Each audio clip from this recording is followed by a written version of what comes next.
지난 시간에 이어서 믿음의 조상들을 우리가 지금 함께 생각하고 있는데, 믿음의 조상 그러면은 우리가 아는 대로 아브라함, 이삭, 야곱, 요셉은 왜 믿음의 조상에 포함을 안 시켜요? 그냥 아브라함, 이삭, 야곱만 하고, 요셉이 사실은 참 믿음이 대단한 사람인데 우리가 믿음의 조상 그러면 요셉은 안 넣거든. 왜 안 넣을까? 한번 생각해 보세요. 왜 요셉은 안 넣을까? 참고로 시편 105편을 참고해 보세요. 그러면 이제 아브라함의 경우는 우리가 잘 아는 대로 이신칭이 믿음을 의롭다함 받은 것의 하나의 모델이라 할 수 있고, 이삭 그러면은 하나님의 자녀권과 관련돼. 그래서 이삭의 씨라야 하나님의 자녀라 칭하리라. 그럼 야곱 하면은 이신 성화, 하나의 이신 성화, 믿음으로 거룩해진 모델이 하나의 이 야곱입니다. 그럼 요셉은 이신 영화, 믿음으로 영화롭게 된 자의 하나의 모델이 요셉, 그렇게 볼 수 있어요. 이렇게 아브라함, 이삭, 야곱, 요셉이 보여준 이 믿음을 통해서 우리가 생각할 수 있는 것은, 그러면 우리가 의롭다함 받은 것으로 끝나면 되느냐? 아브라함처럼. 그게 아니고 아브라함, 이삭, 야곱, 요셉이 경험했던 구원을 우리는 이 모든 구원의 과정을 다 경험해야 돼요. 이 구원을 다 누려야 돼. 그래서 우리가 지금 예수 안에 있으면 예수 안에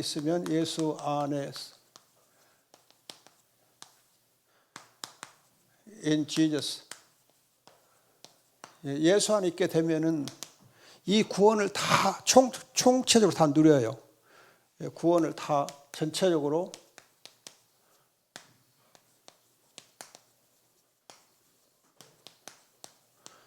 다 누리게 되어 있습니다. 그렇다면 아브라함이 의롭다함 받은 것으로 끝나는가? 아브라함이 하나님께 받은 독특한 은혜가 이제 이신칭이라 할 수 있지만은, 그래도 아브라함이 의롭다함 받고 거룩해지고 다 영화롭게 되거든요. 그러나 이신칭이가 독특하게 이제 강조된다, 그렇게 이해하시면 좋습니다. 근데 이신칭의 경우에 이제 저는 말했듯이 실제적 칭의가 있고, 또 선언적 칭의가 있고, 또 증명적 칭의가 있다고 그랬잖아요. 실제적 칭의는 창세기 12장, 믿음으로 순종함으로 해서 이미 실질적으로 의롭다함 받았어요. 그렇기 때문에 여러분들이 아브라함의 그 이제 믿음의 삶에서 창세기 15장에 가서야 의롭다함 받았다, 그렇게 생각하면 안 돼요. 창세기 15장에서 의롭다함이 선언되긴 했지만 이미 실질적으로 의롭다함 받은 것은 믿음으로 순종했던 그 창세기 12장에서 이미 사실 실질적으로 의롭다함 받아요. 그러나 이제 15장에서 그가 의롭다함이 선언이 되고, 그 믿음이 이제 증명된 것은 22장에서 이삭을 제물로 드리는 그 순종을 통해서 야고보서에 나오는 대로 그 의롭다함이 증명돼요.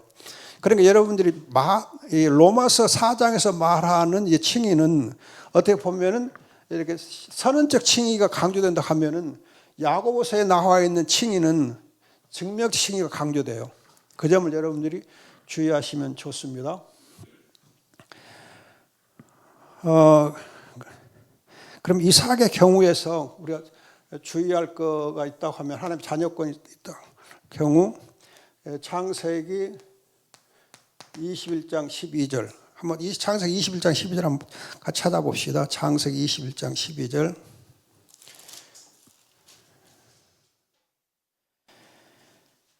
그 하반절에 보시면은 이삭에게서 나는 자라야 내 씨라 부를 것임이라. 이삭에게서 나는 자라야 내 씨라 부르심을 입을 것이라. 이삭이 약속의 자녀입니다. 이 점 꼭 주의하셔야 돼요. 그냥 아브라함의 자녀이면 다 자녀냐 그게 아니고 이삭의 자녀, 약속의 자녀여야만 자녀다 하는 겁니다. 그래서 이삭의 경우는 하나님의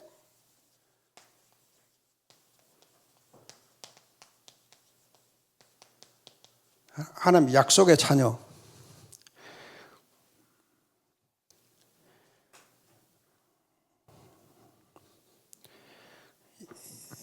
여러분들이 로마서 이제 4장으로 와서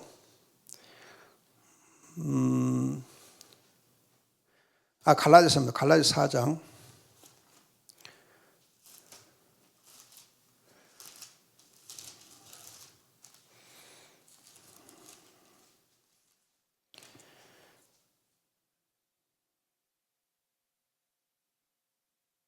갈라디아 4장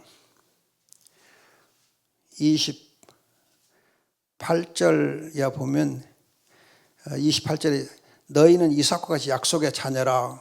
이삭과 약속의 자녀라. 그리고 31절 보면은 자유 있는 여자의 자녀라. 자유 있는 여자의 자녀라. 갈라디아 4장 28절에서 31절.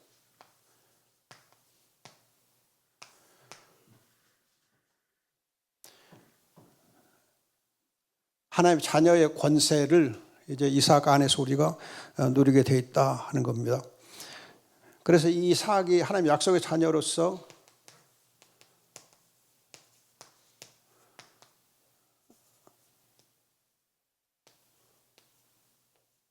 성령으로 난 자, 성령으로 난 자.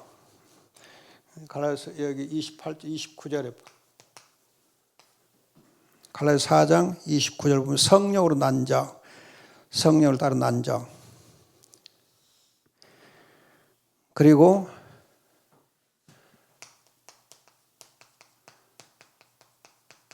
자유 있는 여자의 자녀.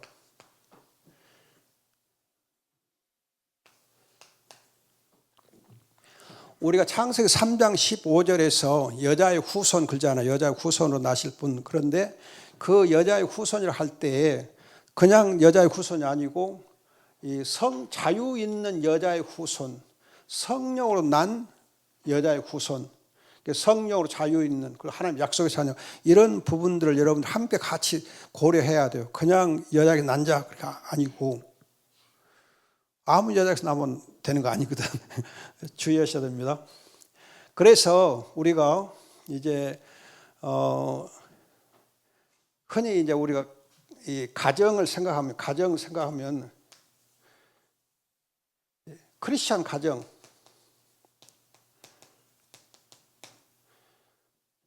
부부가 예수를 다 믿는 가정이라야 온전한 가정이에요. 그래서 그 부부가 그리스도인인 경우에 그 자녀들이 경건한 자녀들이 태어나게 돼요. 경건한 자녀들, 하나님의 은혜를 하는 경건한 자녀가 태어나기 때문에 참 우리가 가정을 잘 이룬다 하는 것이 엄청 중요합니다. 그래서 우리가 예를 들면은 창세기 2장에 보면은 여러분들이 창세기 1장과 2장 어떻게 차이가 있는가 잘 아시잖아요. 창세기 1장은 우주 창조가 이렇게 순서대로 6일 동안 창조된 게 강조되어 있잖아요. 그런데 2장에는 창조 직접 관계 없어요. 창세기 1장은 창조고 창세기 2장은 사실 하나님의 생명의 언약을 맺는 거가 생명의 언약을 맺어요. 그 생명의 언약에 이제 언약 맺는데 그 이제 배경이 에덴 동산이고 그리고 실제로 언약의 현장은 가정이에요. 그러니까 에덴 동산이 이 언약의 배경이 되고 그 언약의 현장은 가정이에요. 따라서 이제 그 가정을 통해서 에덴 동산이 이루어지는 거예요. 가능하게 되고. 그래서 사탄 마귀가 노리는 것은 가정을 노려요. 가정을 파괴를 노려요. 근데 가정 파괴를 노릴 때에 우리 사모님들이 조금 이제 신경 쓰셔야 할 거가, 사탄 마귀가 여자가 이쁘다고 여자를 꼭 공격해요.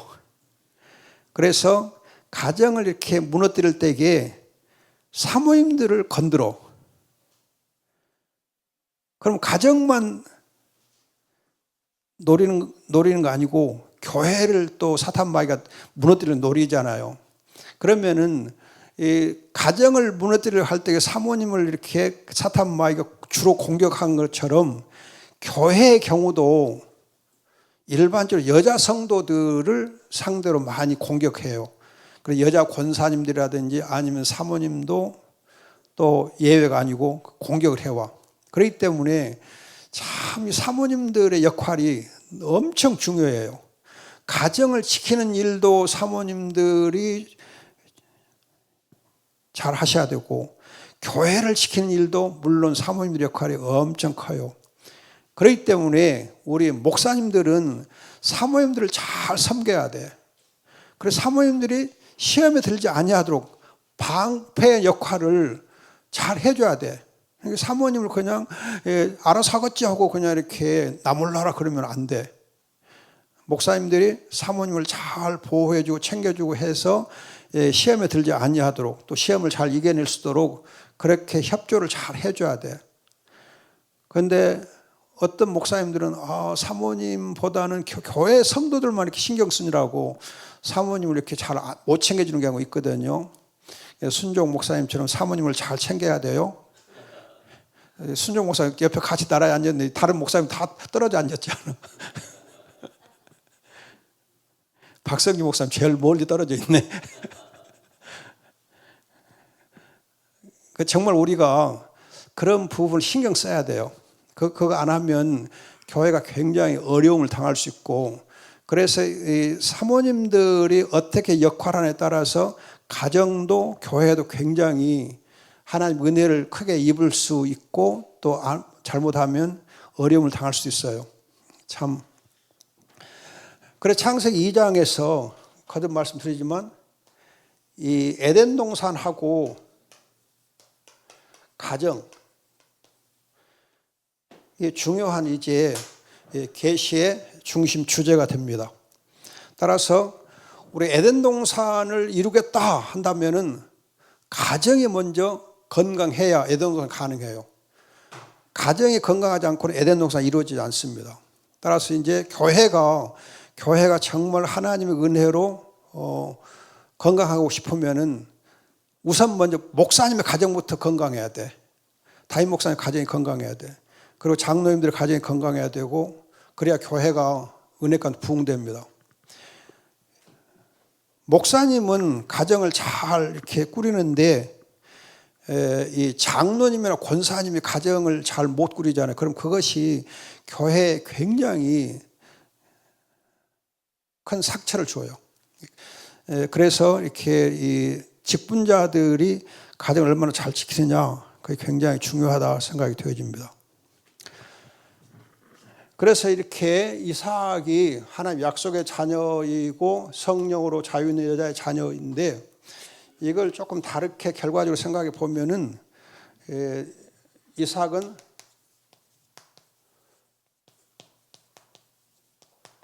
성결의 사람.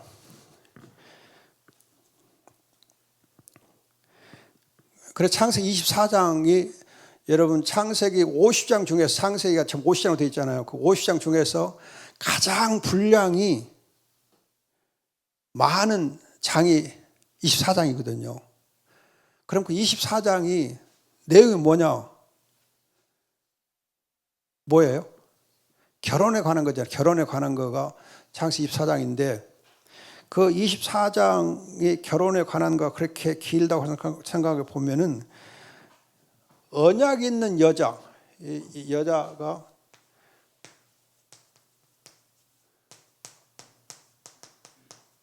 이 언약 있는 여자를 안으로 만난다고 해서 얼마나 중요한가를 보여줍니다. 언약 있는 여자를 만나는 것이, 리브가가 사실 언약 있는 여자거든요.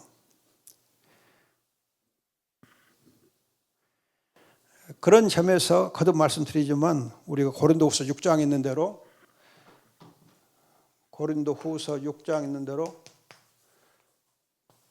결혼은 원칙적으로 그리스도 안에서 그리스도인들끼리 그리스도 안에서 그리스도인들끼리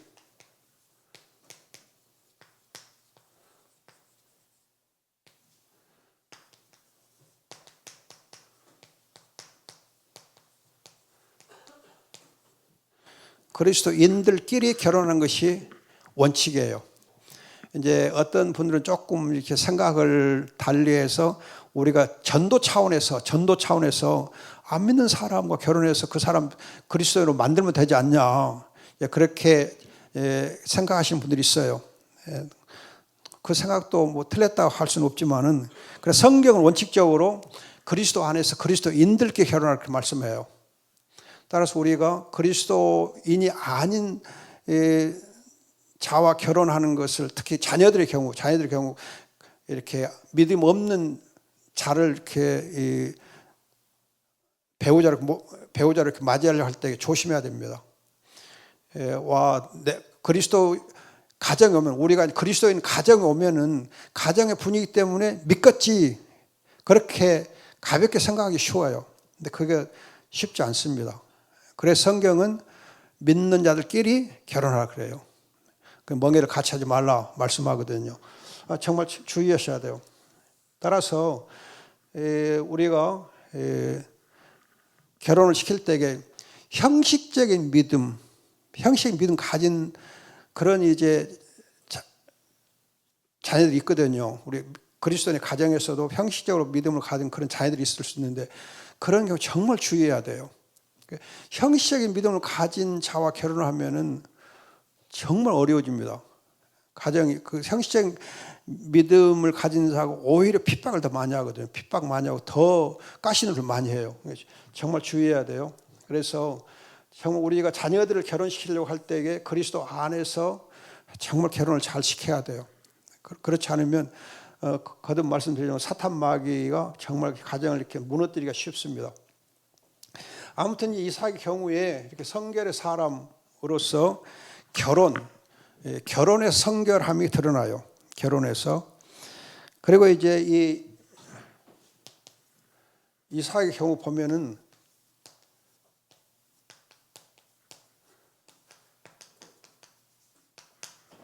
말씀의 사람이에요. 어떻게 이삭이 말씀의 사람을 알 수 있느냐? 창세기 26장 보면은 하나님께서 기근이 들었을 때에 애굽에 내려가지 마라 말씀해요.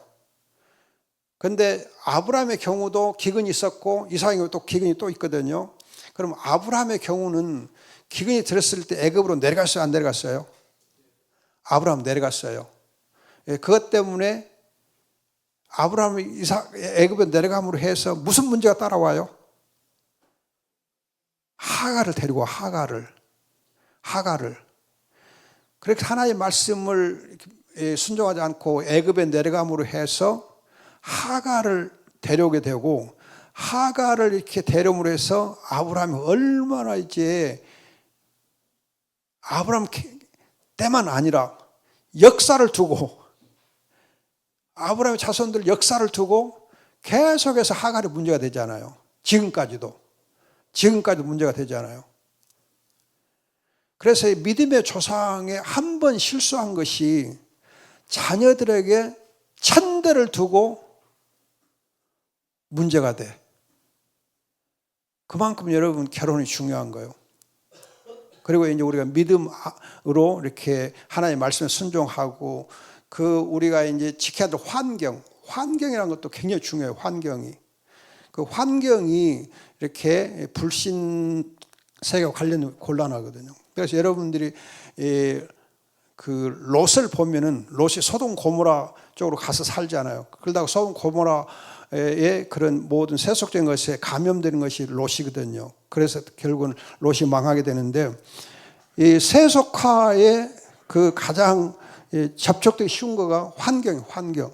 그래서 우리가 말씀으로 순종하는 게 정말 중요하다 하는 것을 이삭의 경우 볼 수 있어요. 그래서 이삭은 기근이 들었을 때에 애굽으로 내려가지 않아요. 이걸 보면 이삭이 어떻게 보면 조금 좀 약한 것처럼 보일 것 같은데 중심은 굉장히 견고해요. 그래서 아브라함이나 야곱은 허물이 많아요. 실수가 많아요. 근데 이삭의 경우는 실수가 없어요. 거의 하나님의 말씀에 잘 순종하면서 무난하게 산 사람이 이삭이에요. 그래서 이삭에서 난 자라야 하나님의 자녀라 하는 그런 은혜를 입게 된다 할 수 있어요. 그만큼 이삭이 믿음이 대단했던 분이다 할 수 있습니다. 그리고 이삭이 이렇게 성결과 말씀의 사람일 수 있었던 것은 이삭의 중요한 것 하나가 기도의 사람. 이삭을 이삭되게 한 것이 기도예요. 그런 기도를 참 많이 했어요. 기도가 그 삶 가운데 녹아 있었어요. 그래서 창세기 우리가 22제 이 4장이나 26장 등에 보면은 특히 24장에 이제 결혼 문제를 놓고 이삭이 빈들에서 방황하더라 그렇게 창세기 24장 63절에 되어 있는데 거기 방황하단 말을 히브리서에서 기도하더라 이렇게 의역을 해요. 기도하여 들판에서 기도하면서 자기 아내 맞을 준비를 해요. 그만큼 이삭은 기도를 많이 하고 또 이제 이삭의 경우 자녀 생산이 안 될 때 그 기간이 거의 20년 되거든요. 그때 하나님께 기도하면서 기다려요. 기도하면서 기도의 응답으로 이렇게 자녀들을 얻거든요. 이만큼 이 이삭의 경우 성결의 사람, 말씀의 사람, 기도의 사람. 그래서 이삭이 믿음의 조상인 거예요. 우리가 이런 이삭을 잘 염두에 두면은 그래서 여러분 크리스찬 네임 중에요. 크리스찬 네임 중에 그러니까 우리가 이제 그 세례 받을 때 크리스찬 이름을 이렇게 짓잖아요. 아브라함과 야곱의 이름을 짓는 경우도 있을 것 같지만은 크리스찬 네임 중에 가장 많은 이름이 이삭이에요. 이삭을 많이 해요. 야곱은 크리스찬 이름 중에 거의 없어요. 크리스찬 네임 중에 야곱을 따서 이름 지은 경우는 거의 없어요. 근데 아브라함은 조금 있고 이삭이 주로 많아요. 그래서 찬송을 이렇게 하신 분들 중 이삭이라는 이름 가진 분들이 많이 있잖아요. 아무튼 그만큼 이삭이 우리 그리스도인의 하나의 좋은 모델이 된다 할 수 있어요. 성결의 사람이고 말씀의 사람은 기도의 사람이니까 이삭이 참 대단해요.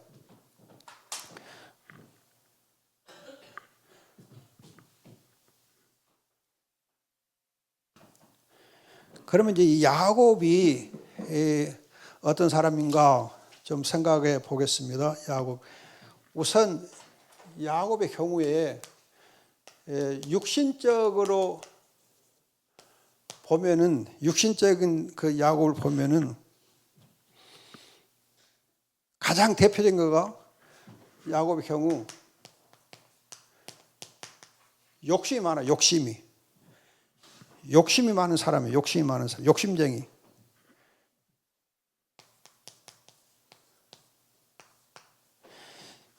야곱이 욕심을 부린 거가 무엇에 욕심을 부려요? 우선 가장 먼저 욕심을 부린 거 뭐예요? 여자들. 여자들에 대한 욕심이 많아요. 그 다음에 여자들에 대한 욕심이 많았던 이유가 또 뭐예요? 무엇에 욕심이 많아요? 자녀 욕심. 자녀 생산의 욕심. 그래서 어떻게 보면은 하나님께서 합력의 선을 이루시는데 야곱이 12아들을 낳다 보니까 그 12아들이 12지파가 돼. 그리고 그 12지파가 구약에서 12지파면 신약에서는 예수님께서 어떻게 12지파를 이루세요? 12제자. 12제자를 통해서 12지파를 이루십니다. 그래서 우리가 요한계시록 하면은 24지파가 나와. 24지파. 24지파가 무엇과 무엇을 합한 거냐? 구약의 12지파, 신약의 12지파 합해서 24지파예요. 그러니까 구약의 12지파, 신약의 12 사도들을 통한 12지파. 그렇게 해서 12지파가 됩니다. 이걸 보면은 12사도들을 예수님께서 택하신 이유가 구약의 12그 지파들을 서로 연결해서 이렇게 한 거예요. 그만큼 12 아들을 낳은 거 참 중요하다 알 수 있어요. 그러니까 하나님께서 참 이렇게 야곱의 이 자식 욕심을 이렇게 이용해서 합력의 선을 이루십니다. 그렇게 해서 12지파가 세워지게 됩니다. 그런가 하면은 이 야곱이 무엇에 대한 욕심이 많았는가 하면은 그 자녀 욕심이 많고 재물에 대한 욕심이 엄청 재물에 대한 욕심이 많아요. 재물에 대한 욕심. 그래서 창세기 이제 32장 보면은 그 라반의 집 갔을 때에 재물을 몽땅 모아요. 하나님께 기도해서 응답으로 얻기는 했지만 그러나 그냥 눈붙일 겨를도 없이 열심히 일해가지고 재산을 모으거든요. 하나님의 은혜가 함께하기는 함께했어요. 그러나 야곱이 그냥 욕심을 부려가지고 열심히 재산을 모았어요. 그러니까 라반이 화를 내지 않아.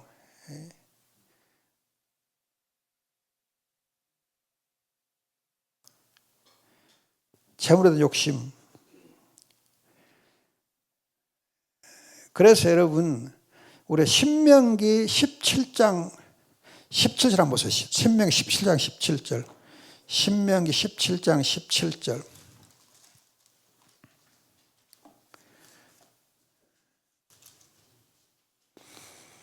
신명기 17장 17절 말씀 보면은 그에게 아내를 많이 두어 그의 마음이 미혹되게 하지 말 것이며 자기를 위하여 은금을 많이 쌓지 말 것이니라. 그러니까 하나님의 사람들이 정말 주의할 것이 뭔가? 주의할 것 뭔가? 우선 이제 16절에서 병마 이렇게 군대의 힘을 의지하지 말아라 그렇게 된 거예요. 육신적인 힘을 의지하지 말아라. 그와 동시에 17절에서 아내를 많이 두지 말고 은금, 재물을 많이 두지 마라 그래요. 재물을 많이 두지 마라. 그래서 여러분 이제 경건한 하나님의 사람들 경우 보면은 한 아내로 만족하고 적은 재산으로 만족하거든요. 그래서 바울도 보면 이렇게 작은 것을 이렇게 만족하고 그러거든요. 만족하고 가난해도 만족하고 그랬거든요. 이렇게 가난해도 자족할 줄 아는 것이 바로 이렇게 믿음인데 우리가 이런 부분에서 재물에 대해서 상당히 이렇게 성경적으로 잘 생각하고 관리를 해야 돼요. 따라서 우리가 교회가 예산이 이렇게 많은 게 꼭 복은 아닙니다. 주의하셔야 돼요. 예산이 많으면 그로 인해서 교회가 오히려 나태해지기 쉽고 그냥 어떤 육신적 안정감에 빠지기 쉬워요. 좀 교회가 좀 빠듯하고 조금 경제로 좀 쪼들리고 해야 목사가 기도도 열심히 하고 그러지. 너무 이렇게 교회가 이렇게 넉넉해 버리면 목사가 이렇게 긴장을 안 해. 영적으로 이렇게 나태해지기 쉬워. 교회도 마찬가지고. 그렇기 때문에 조금은 이렇게 빠듯해야 하기 때문에 교회가 좀 예산이 좀 있다 싶으면은 그 예산을 빨리빨리 나눠줘야 돼. 그냥 후원하는데 막 쓰고 하여튼 이렇게 어려운 교회 도와주고 어려운 선교사를 도와주고 해서 그냥 그 헌금을 가능한 대로 막 퍼줘야지. 퍼 쟁여놓으면 안 돼. 퍼 써야지. 퍼 쟁여놓으면 안 됩니다. 여러분들이 정말 주의하셔야 돼요. 교회 예산은 하나님의 것이기 때문에 하나님의 일을 위해서 적당히 잘 쓸 줄 알아야지. 그걸 모아하는 건 좋은 거 아니에요. 모아하는 것은. 교회가 우리가 이제 앞으로 어떤 일이 있을지 모르니까 좀 안정적으로 교회를 이렇게 잘 관리해 나가려면 재정적으로 이렇게 여유가 있어야 한다. 좀 저축을 해놓을 수가 있는데 교회가 저축하는 것은 지혜롭지 못해요. 제 생각은 그래요. 적당하게 조금은 이제 있을 수 있겠지만 그러나 너무 지나치게 교회가 저축은 좋지 않습니다. 여러분들 생각해 보세요. 우리가 가난한 선교사, 가난한 교회, 역한 교회들이 얼마나 많은데 그런 사람들의 아픔을 좀 같이 나누는 것이 큰 교회가 해야 될 일이지 그런 아픔을 함께 나누지 않는다. 그건 하나님 기뻐하실까 싶어요. 아무튼 이제 이 야곱의 경우 보면은 자녀에 대한 욕심, 재물에 대한 욕심 참 많았어요. 굉장히 많았거든요. 이 점을 우리가 하나 주의할 필요가 있고, 그 다음에 이제 그 야곱의 경우 이 욕심 때문에 하나님과 싸워요. 하나님과 싸우면은 우리가 이길까요, 질까요? 하나님과 싸우면 우리가 이길까요, 질까요? 아버지와 자식이 싸우면 아버지가 이길까요, 자식이 이길까요? 여러분 집에서 어때? 아버지가 이겨, 자식이 이겨? 자식 이기는 아버지 없어. 자식 이기는 아버지 없어요. 자식한테 다 줘, 아버지는. 그럼 하나님이 이기겠어요? 야곱이 이기겠어요? 하나님 아버지가 이기겠어요? 아들 야곱이 이기겠어요? 야곱이 이겨요. 하나님과 싸우면 야곱이 이겨. 그래서 창세기 32장에서 하나님과 야곱이 싸워서 야곱이 이겨. 그래서 승리하고 이스라엘의 이름을 갔거든요. 그런데 이긴 것이 이긴 것인가? 그게 문제예요. 이긴 것이 이긴 것인가? 이긴 것처럼 보이는데 이겨놓고 보니까 문제가 더 많이 생겨. 이기는 것이 이긴 거 아니에요. 그래서 하나님과 싸우면 안 되고 하나님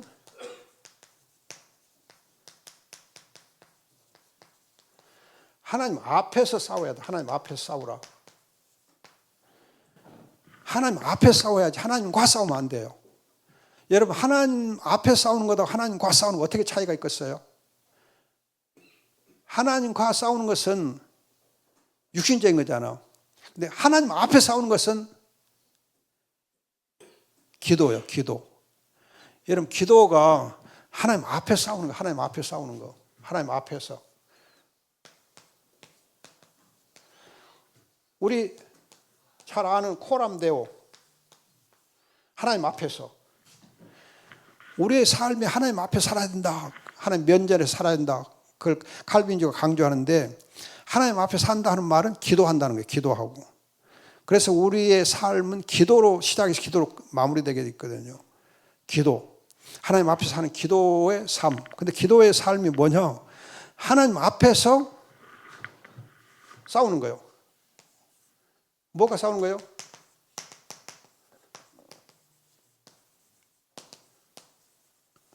육신을 대적해서 또는 우리가 세속을 대적해서 싸우는 것이 바로 기도예요. 하나님 앞에 싸우는 거죠. 세속적으로 싸워야 돼요. 여러분 교회의 가장 무서운 거가 교회가 정말 당면에 무서운 거가 영적 세속주의, 영적 세속주의, 영적 세속주의. 그냥 물질적인 세속주의는 우리가 흔히 잘 대비 잘 해요. 대체로. 그러나 영적 이렇게 세속주의는 대비하기 참 쉽지 않아요. 영적 세속주의. 영적인 교만. 여러분 영적 교만이 참 무서워요.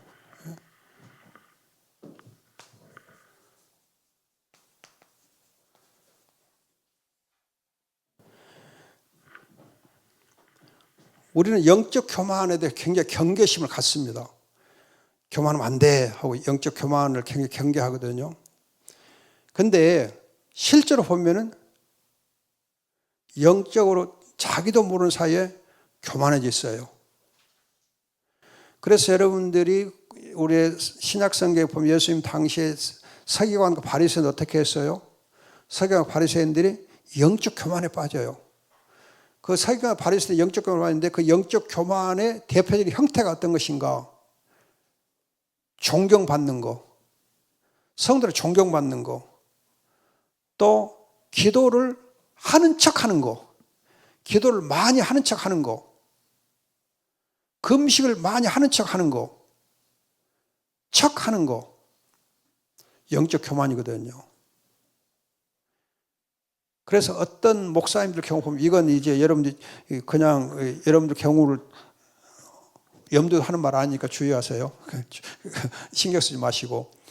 이 어떤 목사님들은 새벽 기도를 할 때에 성도들이 다 기도 끝나고 갈 때까지 기다렸다가 기도를 마치는 경우가 있어요.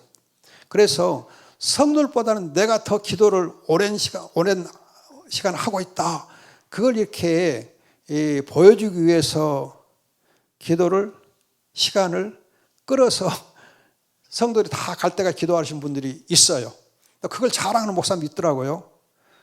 물론 좋죠. 좋은 일이에요. 그러나 의도적으로 성도들과 경쟁심을 가지고 기도 시간을 길게 끈다. 그건 하나님 앞에 보기 좋은 거 아니에요.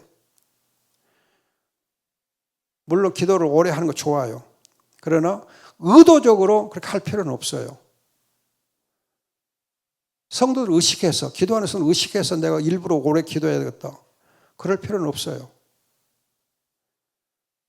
우리가 기도할 만큼 기도하고 하나님 은혜 주신 대로 기도하면 되는 거지 꼭 성도들과 비교하면서 경쟁적으로 기도할 이유가 있는가?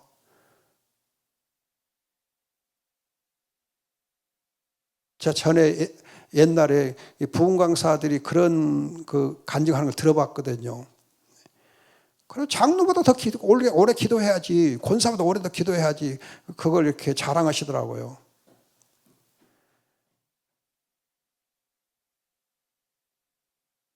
아무튼 우리가 하나님 앞에서 육신을 대적해서 싸워야 되는데 영적 교만 정말 주의해야, 영적 교만 주의해야 돼요. 목사님들이 흔히 빠지기 쉬운 함정입니다. 또 우리가 이제 성도들한테 대접하는 거 참 중요해요. 대접 받아야 돼요. 그래서 우리가 사도 바울이 보면은 하나님의 말씀을 맡은 자들을 존경하라 그러거든요. 배나도 존경하라. 그런 말씀 보면 우리 성도들에게서 목회자 존경받는 것은 당연합니다. 당연해요. 그러나 의도적으로 존경받는 것은 주의해야 돼요. 의도적으로 존경받는 것은. 가능한 대로 성도들이 이렇게 목사님을 생각해 주는 때에 그런 부분들에서 그걸 이렇게 생각해 주면, 가령 예를 들어서 성도들이 목사님에게 이렇게 어떤 이렇게 좀 용돈을 줬다, 또는 아니면 뭘 줬다 할 때 그걸 다른 사람과 나눠 갖는 것이 중요하지, 그걸 자기 혼자 챙기고 있으면 안 돼요. 이렇게 하여튼 이렇게 나누기도 하고 이렇게 선교로 쓰기도 하고, 그래서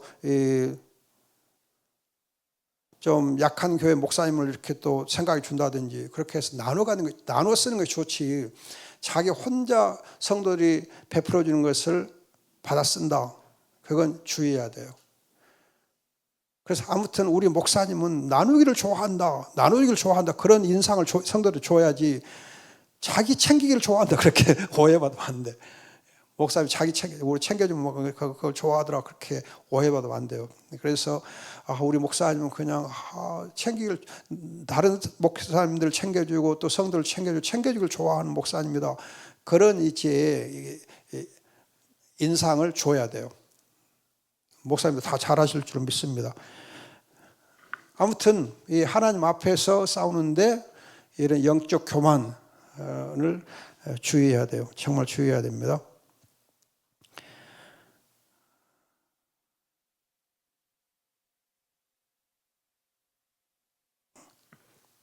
거듭 말씀드리지만 하나님 앞에서 싸워야 되고, 하나님과 싸우는 것은 절대로 피하라. 근데 그동안에 이렇게 많은 목사님들이 가르치기를 하나님과 싸워서 기도하라, 그런 식으로 가르치는 게 우리가 많이 봤어요. 하나님과 싸우는 거죠. 그래서 야곱이 하나님과 싸웠다 그렇게 오해를 하는데 하나님과 싸운 거 아니에요. 하나님 앞에서 싸운 거예요. 하나님 앞에서. 하나님과 싸운 거 아닙니다. 여러분들이 호세아서 12장 보세요. 호세아서 12장. 호세아서 12장.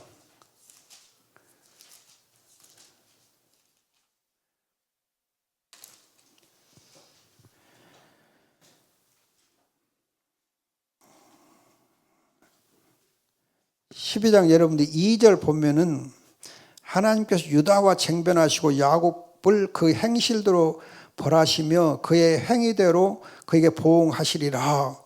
야곱은 모태에서 그의 형의 발꿈치를 잡았고 또 힘으로 하나님과 겨루되 천사와 겨루어 이기고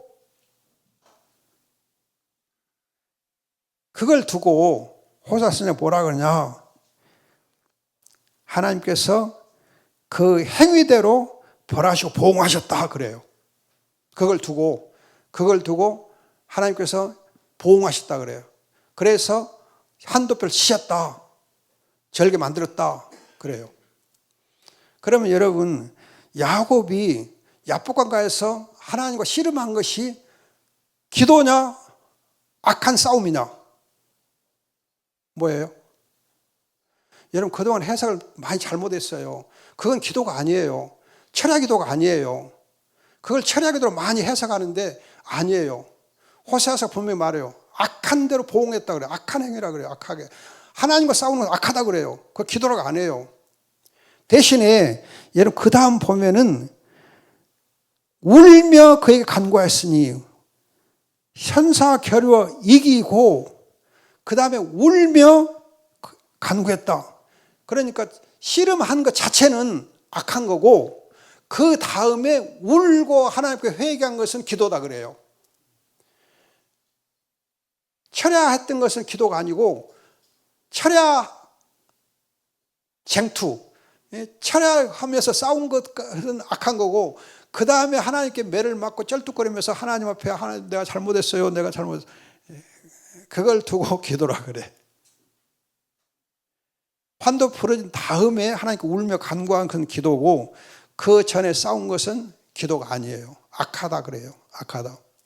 우리가 야곱을 이렇게 정말 잘 이해를 해야 돼요. 야곱에 대해서 어떤 것을 하나님 인정하시는 걸 기억해야 돼요. 그럼 여러분들이 창세기 32장, 창세기 32장 보시면은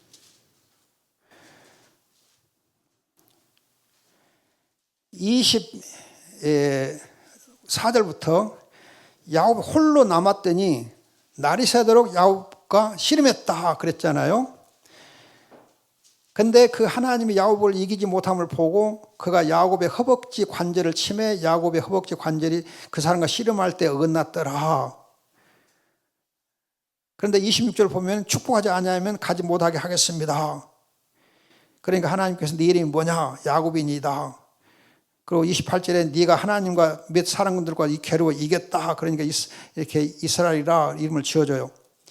그런데 여러분들이 이스라엘을 지어줬는데 그 다음에 32절 보시면은 그 사람이 야곱의 허벅지 관절에 있는 둔부의 힘줄을 쳤으므로 이스라엘 사람 지금까지 허벅지 관절에 있는 둔부의 힘줄을 먹지 아니했다 했고 야곱을 이스라엘 이름을 고쳐주기는 했는데 야곱을 이스라엘을 불러주느냐?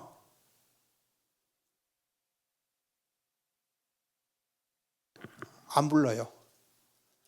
그럼 언제 불러주냐? 35장에 가서 여러분 10절에 보면은 하나님이 그에게 이르시되 네 이름이 야곱이지만은 네 이름을 다시는 야곱을 부르지 않겠고 이스라엘이 네 이름이 되리라 하시고 그의 이름을 이스라엘 부르시고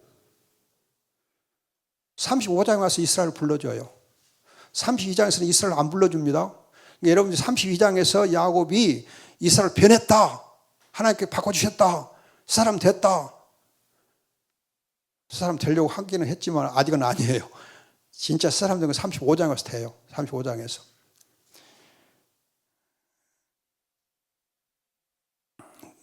거기 보면은 특히 35장 보시면은 35장 1절에 야곱에게 이르시되 베델로 다시 올라가라. 베델로 올라가라. 거기 가서 제단을 쌓으라. 그러니까 2절에서 이방 신상들을 버리고 자신을 정결하게 하고 자기 수하 있는 사람들에게도 그렇게 자신들을 정결하게 하고 의복을 다 바꾸게 하면서 베델로 함께 올라가거든요. 그리고 이제 7절에 보면 제단을 쌓고 하나님을 부르니까 하나님께서 이스라엘로 불러주세요. 이걸 보면 창세 35장에 가서야 야곱이 제대로 새 사람이 된 거예요. 변화가 된 거예요. 32장이 된 거 아니에요. 그걸 꼭 주의하셔야 돼요. 그래서 35장에 가서야 이스라엘을 불러주었다. 그리고 35장 15절을 보면 하나님이 자기가 말씀하시는 곳의 이름을 베델이라 불렀다. 진짜 베델이라 부른 거예요. 그 전에 베델이라 부르려고 했지만은 진짜 베델로 불러주고 하나님의 집에다 하나님을 만났다 한 것이 35장에 와서예요. 야곱이 진짜 새 사람 된 것은 35장이요. 35장에 와서.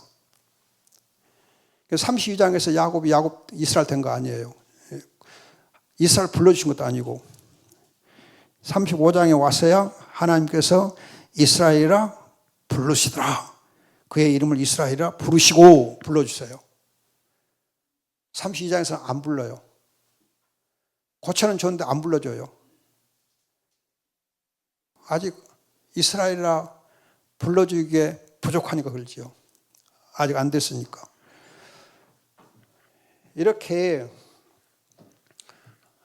야곱의 경우를 보면 욕심쟁이였던 그가 이제는 하나님 앞에서 싸움으로 해서 하나님 앞 싸움으로 해서 기도함으로 해서 이스라엘로 바꿔집니다. 믿음의 기도.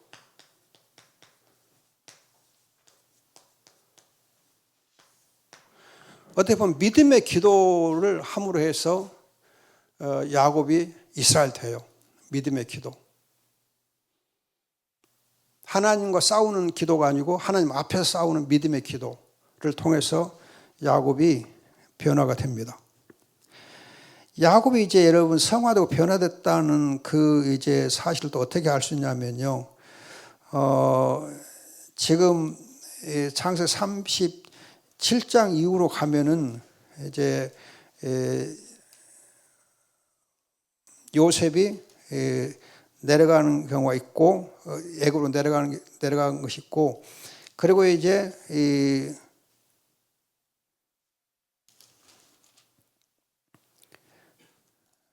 잠깐요. 43장 보시면은 그 땅에 기근이 심하고 즉 야곱이 살던 그 땅에 기근이 심해요. 기근이 심했을 때에 기근이 심하면은 양식이 많이 필요하겠어요? 아니면 조금 필요하겠어요? 많이 필요하죠. 또 기근이 이렇게 장기간 들었기 때문에 많이 필요해요. 그런데 야곱이 자기 자녀들을 애굽에 보내면서 어떻게 말하는가? 43장 2절 하반절 보시면 다시 가서 우리를 위하여 양식을 많이 사오라 그래요? 조금 사오라 그래요? 조금 사와라. 조금 사와라. 조금 사와라. 이 조금 사오라 하는 이거가 참 의미심장하지요. 기근은 심하고 큰데 곡식은 조금 사와라 그래요. 이걸 보면 야곱이 얼마나 하나님 앞에서 겸비해지고 또 이렇게 욕심을 비웠는가. 기근이 들었으면 다른 사람들도 필요할 거 아니에요. 다른 사람들도 생각해 줘야 되잖아. 나만 욕심껏 양식을 챙겨야 되겠다. 그게 아니고 다른 사람들도 필요할 것을 생각해 두고 생각해 주면서 조금만 사와라 그래요.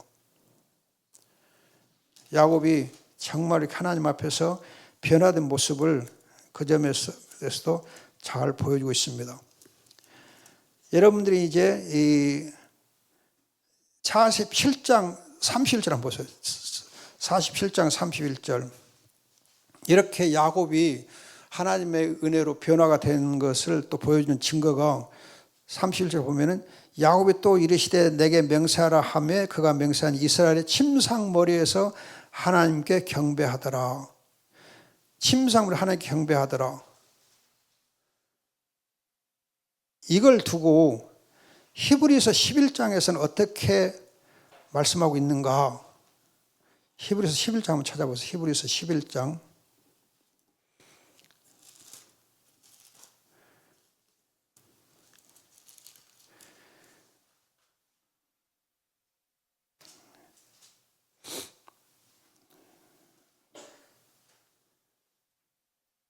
(11장) 21절. 믿음으로 야곱은 죽을 때에 요셉의 각 아들을 축복하고 그 지팡이의 머리에 의지하여 경배하였으며, 그 지팡이 머리에 의지해서 경배하였으며. 아까 창세기 47장 31절에서는 침상 머리에서 경배했다 그랬죠. 침상 머리에 경배했다. 그런데 히브리서 11장에서는 그 지팡이 머리에 의지해서 경배했다. 침상 머리냐 지팡이 머리냐, 어떤 것이 맞아요? 침상 머리와 지팡이 머리에 의지해서, 그럼 어떤 것이 맞겠어요? 침상 머리가 맞아요? 지팡이 머리가 맞아요? 둘 다 맞아요. 어떻게 맞아? 침상 머리에 있는 지팡이 머리에, 침상 머리에도 지팡이를 놔뒀잖아. 그러니까 침상 머리에 있는 지팡이 머리에 의지해서 경배했다. 그럼 이 지팡이가 여러분 어떤 지팡이예요? 야곱에게서 이 지팡이가 어떤 지팡이예요?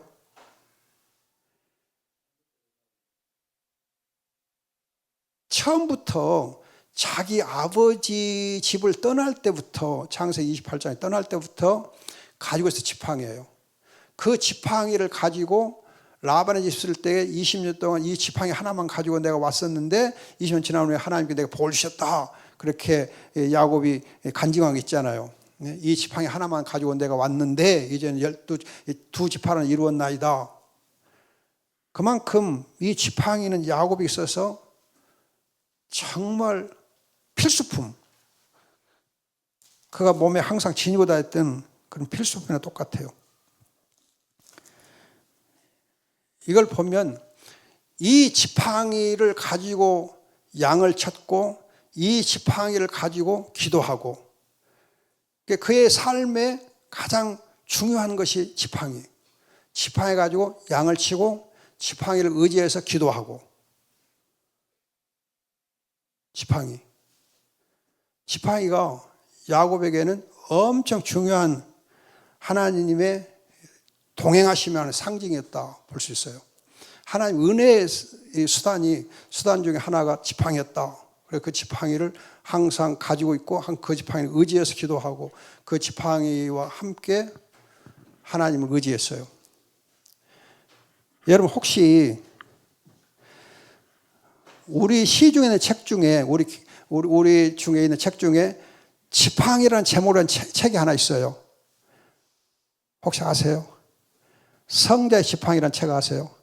성자의 지팡이, 그 유명한 책이 있어요. 혹시 그 책 읽어보신 분 있어요? 성자의 지팡이라는 책을 읽어봤어요? 예. 그 성자의 지팡이는 최영종 목사 일대기, 최영종 목사님 일대기, 광주 중앙교회 초대 목사님 최영종 목사님 일대기가 성자의 지팡이거든요. 정말 귀한 책이에요. 그 최영종 목사님이 잘 안 알려져 있는데 사실은 엄청 우리 광주 전남권의 대표적인 목사님이세요. 그분을 통해서 우리에게 복음이 이렇게 뿌리내리기 시작했다. 과언이 아니에요. 여러분 기독병원에 가면, 여기 기독병원 있잖아요. 기독병원 가면은 그 최영종 목사님 일대기에 대한 자료들이 많이 있어요. 자료들이 싹 진열되어 있거든요.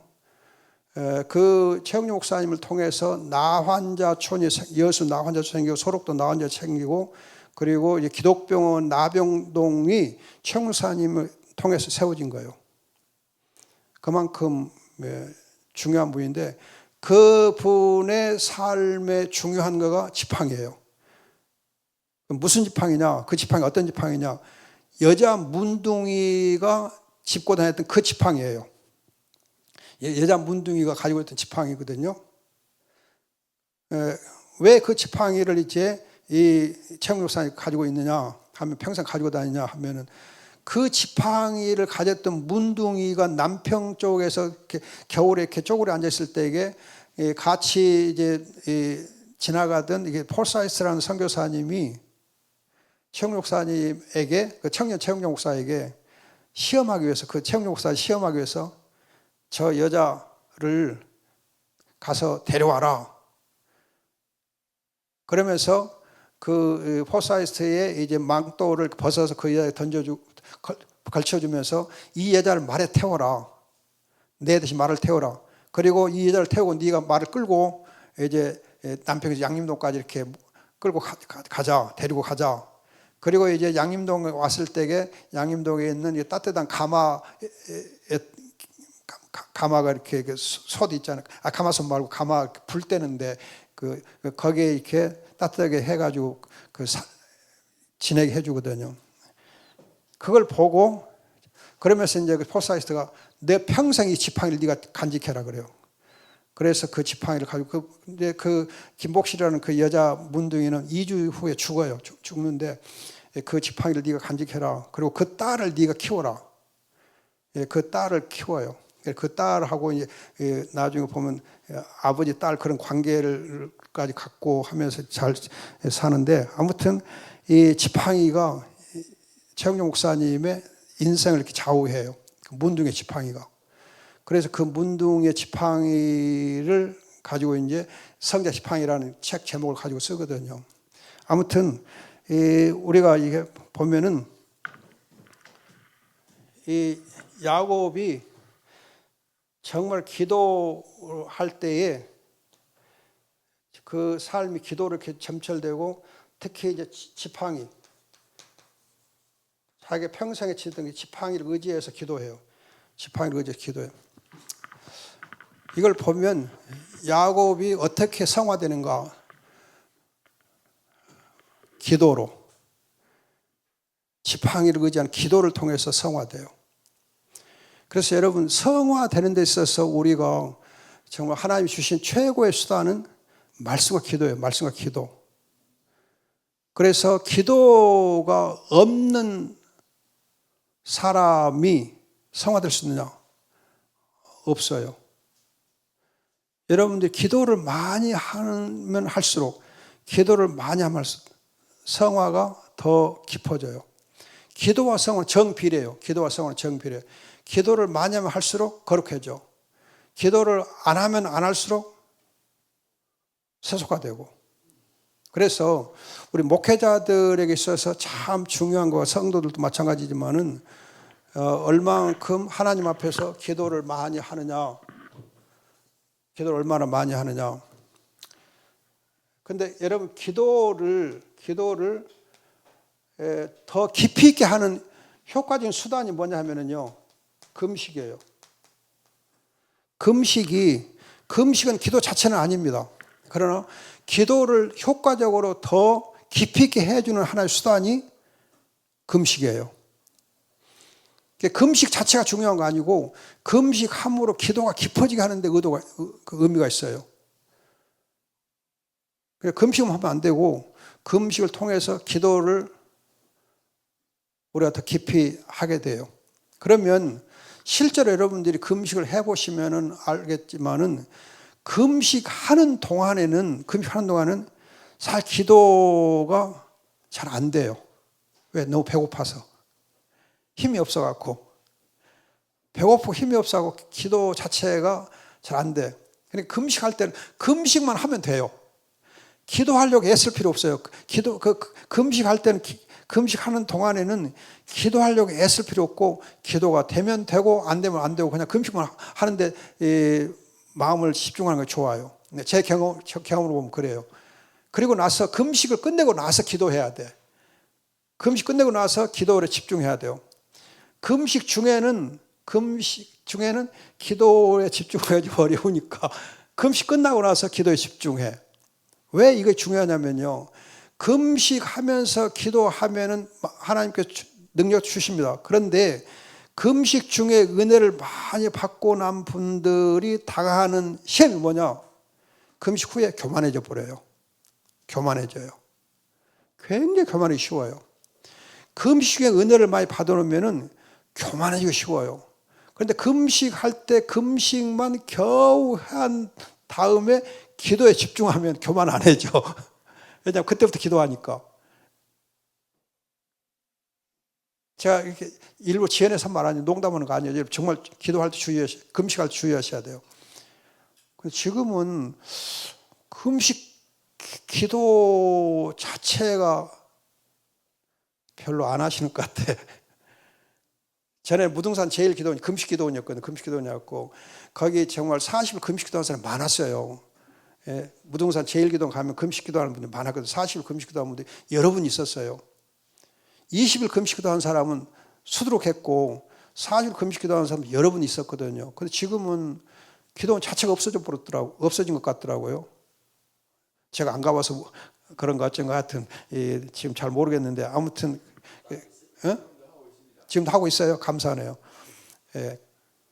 한때는 그 기도원 문을 좀 닫은 때도 있었어요. 지금 노예에서 다시 복구시킨 것 같네요. 감사하네요. 아무튼 여러분들이 금식과 기도 이거가 우리 믿음을 깊이 해주는 참 중요한 수단이 되는데 거듭 말씀드리지만 금식을 기도와 연결 지을 때에 금식은 금식이고 기도는 기도다. 그걸 좀 말씀드리고 싶어요. 금식할 때 기도를 집중하려고 애쓰지 말고 금식 자체에다만 마음을 쓰고 그리고 금식 끝나고 나서 힘이 좀 타면서 기도를 더 열심히 하면 어떨까? 그게 더 효과적이다 생각이 되어집니다. 아무튼 여러분들이 이렇게 하나님 앞에서 씨름하는데 금식이 큰 도움이 될 수 있어요. 금식 큰 도움이 될 수 있어요. 금식 기도하시고 하나님과 하나님 앞에 싸울 때 금식하는 것이 참 중요하다 생각이 되어집니다. 아무튼 야곱의 경우 보면은 이렇게 욕심스럽고 또 하나님과 싸우기도 하고 했던 사람인데 믿음의 기도를 하기 시작했다잖아요. 그래서 야곱이 육신적으로는 이렇게 했는데 이제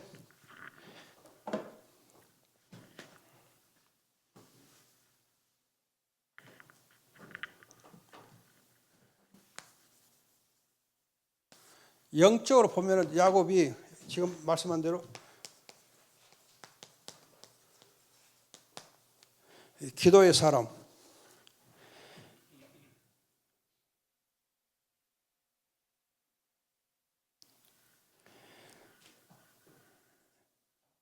창세기 28장, 32장, 35장, 49장 등 기도를 많이 합니다. 특히 제가 야곱에게서 정말 이렇게 본받고 싶은 것 중 하나가 뭐냐면은 기도를 할 때에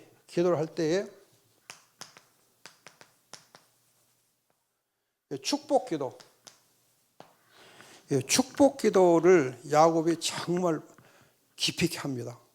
축복 기도를. 특히 자녀들을 위한 축복 기도. 그래서 여러분들이 창세기 48장 보시면은 야곱이 요셉의 두 아들들을 위해서 기도한 다음에 자기 아들들을 놓고 48장 49장에서 기도를 충분하게 해줘요. 그래서 9장 28절 보면은 그들의 아버지가 그들에게 말하고 그들에게 축복하였으니 곧 그들 각 사람의 분량대로 축복하였더라. 각 사람 분량대로 축복하였더라. 믿음의 분량대로 축복 기도를 해줍니다. 그래서 우리 목회자들의 경우에 특권이 뭐냐? 성도들은 축복 기도를 잘 하셔야 돼요. 축복 기도 많이 해줘야 돼요. 그래서 우리가 이제 예배 마무리할 때 하는 축복 기도 있잖아요. 그 축복 기도를 정말 준비하고 하셔야 돼. 그냥 의례적으로 예배 마무리하는 기도가 축복 기도다 생각하고 하시기보다는 정말 성도들을 가슴에 품고 이들에게 하나님의 복이 임하기를 간절히 바라면서 축복 기도를 해주시면 복이 됩니다. 축복 기도를 정말 여러분들이 준비하시고 하셔야 돼요. 축복 기도 많이 준비하시고. 기도는 준비된 기도, 준비된 기도가 능력 있는 기도고 또 역사가 있는 기도이지, 준비 없는 기도는 안 돼요. 여러분들이 성령께서 인도하신 대로 기도한다 그러면서 그냥 특히 장로님들이 대표기도 할 때에 막 나와서 이렇게 준비 없이 기도하면 좋다, 성령 인도한 대로 기도하면 된다 하는데 그거 아니에요. 준비하고 기도하셔야 돼. 그래서 준비하는 기도는 사실은 글로 쓰는 기도예요. 그리고 칼빈의 경우 보면은 자기 주일 예배 기도를 다 글로 써서 했어요. 글로 써서. 그러니까 여러분들이 글로 써서 하는 기도는 조금은 아니요, 그렇게 오해하면 안 돼요. 진짜 여러분 준비된 기도는 글로 쓴 기도예요. 그러니까 장로님들에게 글로 써 가지고 오셔서 대표기도 하십시오, 그런 훈련도 필요해요. 그래야 중원본 기도를 안 해. 중원본 기도를 안 해. 쓸데없는 기도 안 해. 장로님들이 그냥 이렇게 준비 없이 하면 그냥 막 이렇게 시간 채우려고 기도하는 수도 가끔 있어요. 그런데 글로 준비해서 오면 한 3분 내지 5분이면 되거든. 길어가지고 5분이거든요. 글로 써오면은. 가능하면 글로 써서 하는 기도가 더 간절히 효과적일 수 있어요. 준비된 기도니까.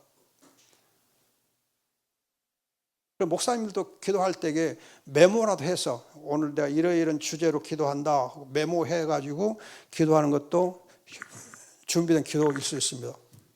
그래서 이 야곱이 이렇게 기도의 사람인데 축복 기도.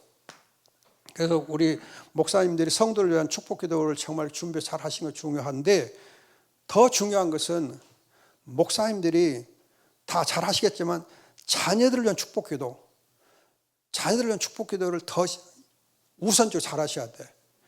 성도들을 위한 축복 기도보다도 자녀들을 위한 축복 기도가 더 먼저 해야 돼요. 목사님의 자녀가 잘 때야 성도들이 잘 때지, 성도들이 잘 때는 목사님 자녀가 잘 때는 거 아니에요. 주의하셔야 돼요. 목사님의 자녀가 잘 되면 성도들 잘 될 수 있어. 근데 성도들이 잘 돼가지고 목사님 자녀가 잘 되냐, 그건 아니에요. 그러니까 목회자들은 내 자녀들이 하나님 앞에 잘 되도록 위해서 기도를 많이 해주고, 자녀들 축복 기도를 많이 해주고, 그리고 성도를 위한 기도를 해주는 게 중요하다는 거예요. 순서가 그래요. 목사님들 자녀가 잘 돼야 교회가 잘 되는 거지. 목사님 자녀들이 못 되면은 교회가 어려워. 하여튼 이 목사님 자녀들이 잘 돼야 돼요.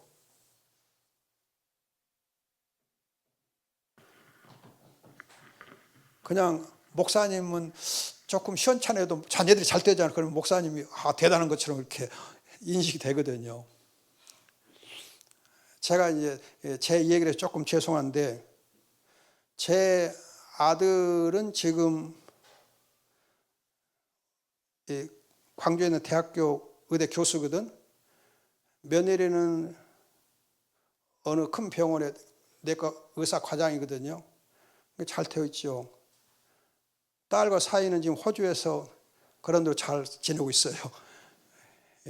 생명통계학과 정보통계학의 연구를 열심히 하고 있고, 지금 호주 멜버른 대학 의과대학에서 근무하기도 하고, 사위는 멜버른 대학 의대에서 근무하고, 딸은 거기 근무하다가 별로 마음에 안 든다고 나와서 또 다른 연구소에서 일하고 있는데, 아무튼 잘 지내고 있어요. 아무튼 자녀들이 잘 되어야 목사가 어디 가서 좀 큰 소리 해. 자녀들이 잘 못 되면 괜히 쩔어. 좀 주의하셔야 되겠더라고요. 그리고 이제 제 자녀들이 제가 어느 책에다 소개해 놨지만은, 하여튼 미국에 그래도 괜찮다는 하버드 대학에서 다 관계가 있어요. 연수를 하버드 가서 다 했어요. 아들 며느리가 하버드에 가서 연수를 하고, 그리고 이제 딸과 며느리는 하버드에서 근무를 했고, 직원으로 근무를 하고, 그래서 하버드 관계가 있는 거 보면은, 그런데 괜찮았잖아요. 어디 가서 얘기할 만하지. 에서 삼 알았지?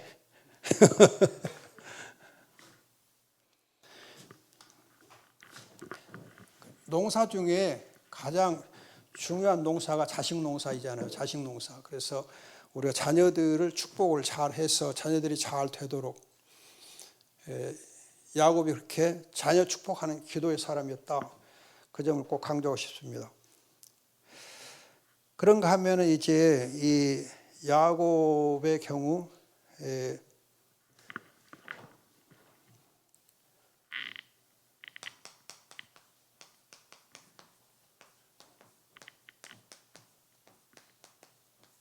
기도의 사람이면서 성결의 사람, 야곱이 성결의 사람.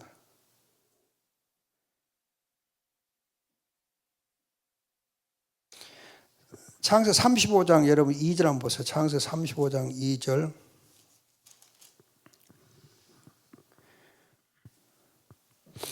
야곱이 이에 자기 집안 사람과 자기와 함께한 모든 자에게 이르되 너희 중에 있는 이방 신상들을 버리고 자신을 정결하게 하고 너희들의 의복을 바꾸라.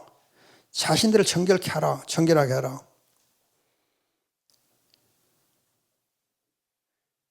정결하게 하라. 그리고서 이제 3절에 보면은 나와 함께 하신 하나님께 내가 제단을 쌓으리라. 하나님께 기도하리라.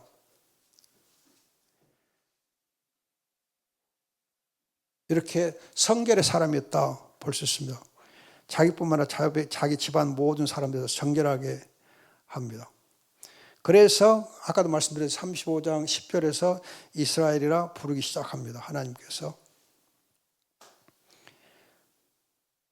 그리고 이제 이 기도의 사람, 성결의 사람이면서 다 아는 것이지만 믿음의 사람이었다.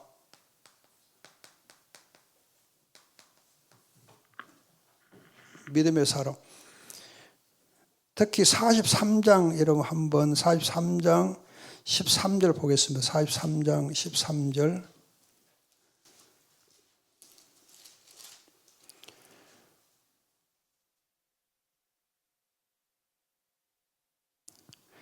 네 아우도 데리고 떠나 다시 그 사람에게로 가라. 전능하신 하나님께서 그 사람 앞에서 너희에게 은혜를 베푸사 그 사람은 너희 다른 형제와 베냐민을 돌려보내게 하시기를 원하노라. 내가 자식을 잃게 되면 이르리로다.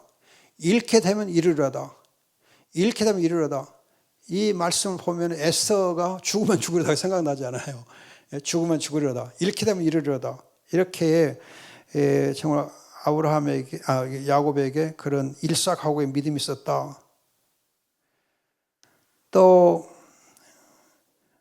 48장 15절 보겠습니다. 48장 15절. 48장 15절 보면 그가 요셉을 축복하여 이르되 내 조부 아브라함과 아버지 이삭이 섬기는 하나님, 나의 출생으로부터 지금까지 나를 기르신 하나님, 나의 출생으로부터 지금까지 나를 기르신 하나님, 나를 모든 환난에서 건지신 여호와 사자께서 이 아이들에게 복을 주시고, 여기 보면은 나의 모든 환난에서 나의 출생으로부터 지금까지 나를 기르시고 건지시는 하나님, 이렇게 고백해요. 자기 평생에 하나님의 은혜로 여기까지 왔다. 하나님 함께 하셨다. 그걸 간증을 볼 수 있습니다. 이렇게 하나님이 평생 함께 하신 것을 고백하고 있어요. 그리고 아까도 말씀드린 믿음으로 손자들 축복하고 축복의 사람이었다. 또 축복하면서 자녀들을 위한 중보기도, 축복하고 축복기도 하고, 축복기도 중보기도 하고, 이렇게 축복하며 중보하는 기도의 사람이 바로 야곱이었다 볼 수 있습니다.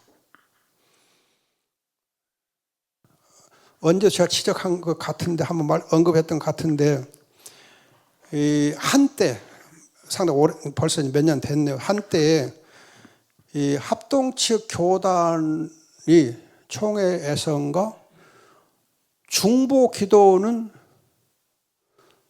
성경제가 아니다. 예수님만 중보 기도 할 수 있고 우리 교회나 성도는 중보하는 것이 안 된다. 중보기도라는 말을 쓰면 안 된다.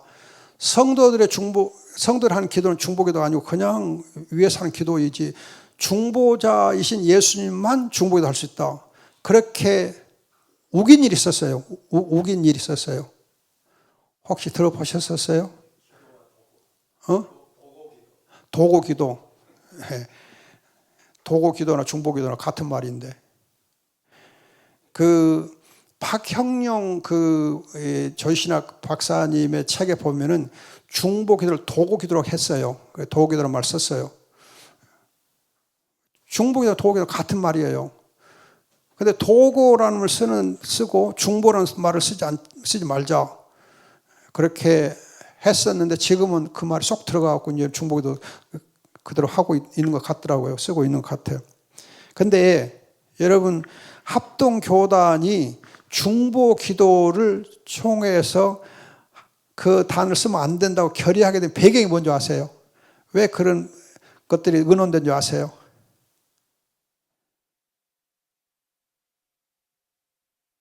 합동 측은 정치가 참 고약한 동네예요. 정치꾼들이 많아. 정치가 고약한데요. 여러분, 그 합동교단 안에, 이건 이제 제 개인적인 생각이니까 여러분들이 하여튼 잘 생각해 주시면 좋고, 개인적으로 제가 아는 거예요. 개인적으로 아는 거예요. 그 합동교단에 정치꾼 목사들이 있고 영적으로 목회에 집중하는 목사님들이 있어요. 두 부류가 있어요. 두 부류가. 총회를 쥐락펴락하는 그 정치꾼들이 있고, 그냥 열심히 교회만 잘 쓰고 목회만 열심히 하는 목사님들이 있고 그래요. 그러면 정치꾼들의 경우는 이제 누가 대표인가 잘 모르겠고, 아무튼 목회 중심으로 열심히 하는 목사님 중에 대표는 옥하는 목사님이었어요. 옥하는 목사, 홍정일 목사, 그분들이었거든요. 그런데 이 옥하는 목사, 홍정일 목사님이 목회를 하실 때 가장 강조했던 게 뭐냐? 중보기도예요. 중보기도. 옥하는 목사와 홍정일 목사 중보기도 굉장히 강조했어요. 중보기도 학교까지 막 그렇게 하고 막 그렇게 했거든요. 중보기도를 훈련도 막 시키고 그랬어요. 기도는 훈련 시켜야 돼요? 안 시켜야 돼요? 해야 돼. 기도 훈련 엄청 필요해요. 기도 훈련 없이 기도 되는 거 아니에요. 기도 훈련 필요해요. 기도 훈련 중에 중보기도 훈련도 필요해요. 그래서 그 중보기도 훈련, 중보기도 학교를 만드는 것이 옥하는 목사님이에요. 그걸 이 교단 목사님들이 싫어했어. 안 입고 봤어. 그래가지고 옥하는 목사를 때려잡기 위해서 중보기도를 하면 안 된다. 쓰면 안 된다. 그런 어처구니 짓거리를 했어요. 말도 안 되죠. 이게 정치가 목회를 망치는 거죠. 교회를 망치는 거죠. 참 위험해요. 그러나 지금 와서는 이제 그런 말들 쑥 들어가서 감사한데, 아무튼 중보 기도를 교회가 정말 힘쓰는 것이 목회들 할 중요한 특권이거든요. 중보 기도 잘해야 돼. 믿음의 사람, 기도의 사람 다 연결되면서 준비된 기도, 중보 기도. 축복의 사람, 믿음의 사람 다 중보 기도하는 사람입니다. 성결의 사람, 중보 기도하는 사람. 그래서 중보 기도가 성결과 믿음과 축복과 다 이렇게 연결되어 있습니다. 또 어떻게 보면은 구원을 누리는 비결도 중보 기도. 구원의 은혜를 누리는 비결도 중보 기도예요. 두렵고 떨리면 구원을 이루라 말씀하시는데, 두렵고 떨리면 구원을 이루라 말씀하시는데, 그 두렵고 떨리면 구원을 이루는 중요한 수단 중에 하나가 중보 기도예요. 여러분들이 구원을 이루라,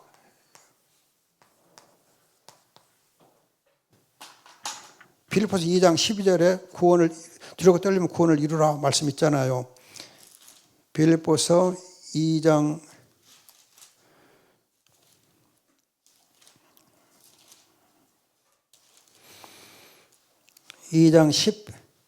12절에 하반절에 항상 복종하여 두렵고 떨리면 너희 구원을 이루라. 그래, 구원을 이루라. 그 구원을 이루란 말이 영어로는 워크아웃이에요. 워크아웃, 구원을 이루라. 워크아웃이거든요.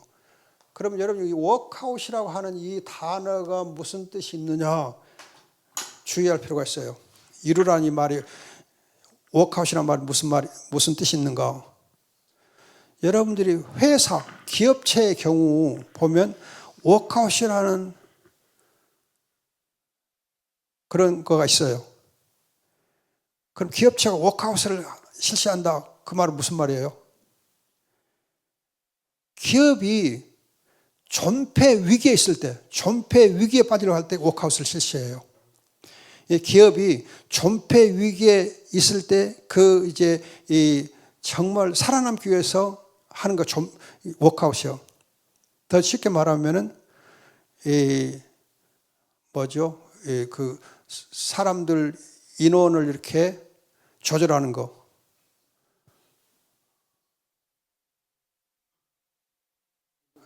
예? 예, 구조조정. 고맙습니다. 구조조정.